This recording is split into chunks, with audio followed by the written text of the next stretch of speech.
जो न्यूटन की गति का पहला नियम है वो क्या है? जब कोई वस्तु विरामावस्था में है, कैसा है? जब कोई वस्तु अगर रखी है तो वह वस्तु रखी रहना ही चाहती है। यदि कोई वस्तु गति करती है तो वस्तु गति करना ही चाहती है। लेकिन क्या होता है कि स्थिर गति पर यदि कोई बाह्य बल लगा दिया जाए तो स्थिर रखी हुई वस्तु भी कैसी हो जाती है? गतिवान हो जाती है। और गतिवान वस्तु में यदि कोई बाह्य बल लगा दिया जाए तो वह स्थिर हो जाती है। तो ये प्रथम नियम है कि जब कोई वस्तु विराम अवस्था में है तो वह विराम अवस्था में ही रहना चाहती है, और जब कोई वस्तु एक समान गति करती है तो गति करना ही चाहती है, लेकिन जब तक कोई उस पर बाहरी बल ना लगाया जाए। बाहरी बल लगाने पर स्थिति में वस्तु की स्थिति में परिवर्तन हो जाता है। यही प्रथम नियम है गति का। तो गति का नियम तो प्रथम समझ में आ गया होगा। अब चलते हैं द्वितीय। इससे कुछ एग्जाम्पल देख लेते हैं। रुकी हुई गाड़ी अचानक चल पाने पर जो उसमें यात्री रहते हैं वो क्या होते हैं? पीछे की तरफ झुक जाते हैं। क्यों झुक जाते हैं पीछे की तरफ? क्योंकि जब बस कोई चलती है तो हमारा निचला हिस्सा शरीर का भी गतिवान हो जाता है और ऊपरी हिस्सा स्थिर ही रहता है उस स्थिति में, इसलिए हम पीछे की तरफ झुक जाते हैं। अब चलती हुई गाड़ी में अचानक ब्रेक लग जाते हैं तो यात्री आगे की तरफ झुक जाते हैं। तो इसमें क्या है कि जो हमारे शरीर का निचला हिस्सा है जो सीट के संपर्क में है तो वो स्थिर होना चाहता है, लेकिन ऊपरी भाग शरीर का गतिशील ही रहना चाहता है, इसलिए हम आगे की तरफ झुक जाते हैं।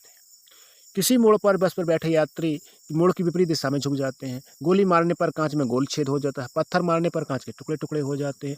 तो वही है। हथौड़े से हत्थे में कसने के लिए हत्थे को जमीन पर मारा जाता है। कंबल को हाथ से पकड़कर डंडे से पीटने पर धूल के कण गिर जाते हैं, क्योंकि धूल के कण है जो वो स्थिर अवस्था में ही रहना चाहते हैं। कंबल में डंडे से पीटने पर वो गतिशील हो जाता है, इसलिए धूल के कण नीचे गिर जाते हैं।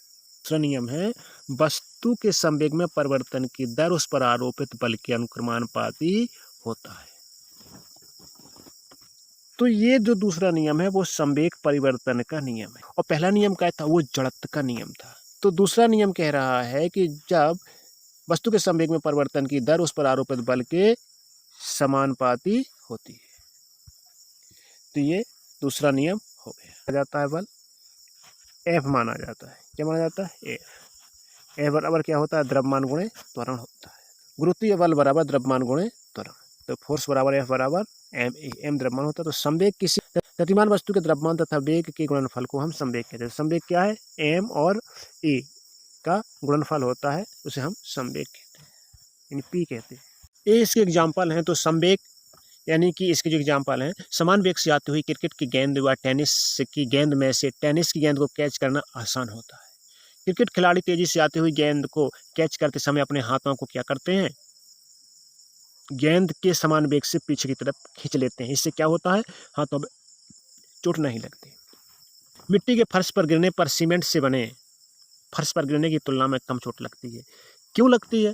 क्योंकि सीमेंट के फर्श पर गिरेंगे तो हमारे पैर तुरंत स्थिर हो जाएंगे, मिट्टी के फर्श पर गिरेंगे तो हमारे पैर थोड़ा सा खिसक जाएंगे, इसलिए हमारे पैरों में कम चोट आती है और फर्श पर गिरने से ज़्यादा चोट आती है। गाड़ियों में स्प्रिंग और शॉक एब्जॉर्बर लगाए जाते हैं। क्यों लगाए जाते हैं? ताकि झटका कम लगे। शॉकर नहीं लगाए जाते हैं गाड़ियों में आगे कि दचकी ना लगे, धक्का ना लगे। कराटे खिलाड़ी द्वारा हाथ प्रकार से ईंटों की पट्टी तोड़ना। तो कराटे से ऊंची कूद तथा लंबी कूद के लिए मैदान में मिट्टी खोदकर हल्की कर दी जाती है ताकि कूदने में खिलाड़ियों को चोट ना लगे। अब देखते हैं तृतीय नियम क्या है कि क्रिया के विपरीत प्रतिक्रिया बल लगता है। क्या लगता है? क्रिया के विपरीत प्रतिक्रिया बल लगता है, इसलिए इस नियम को क्रिया प्रतिक्रिया नियम भी कहते हैं। तो इसमें इतना सा ही लिखना है, क्रिया के विपरीत प्रतिक्रिया बल।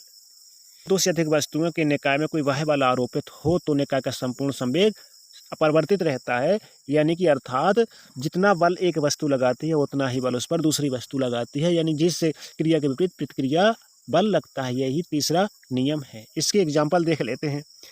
अब एग्जाम्पल है कि कुएं से पानी खींचते समय रस्सी टूट जाती है तो व्यक्ति कहाँ गिर जाता है? पीछे गिर जाता है।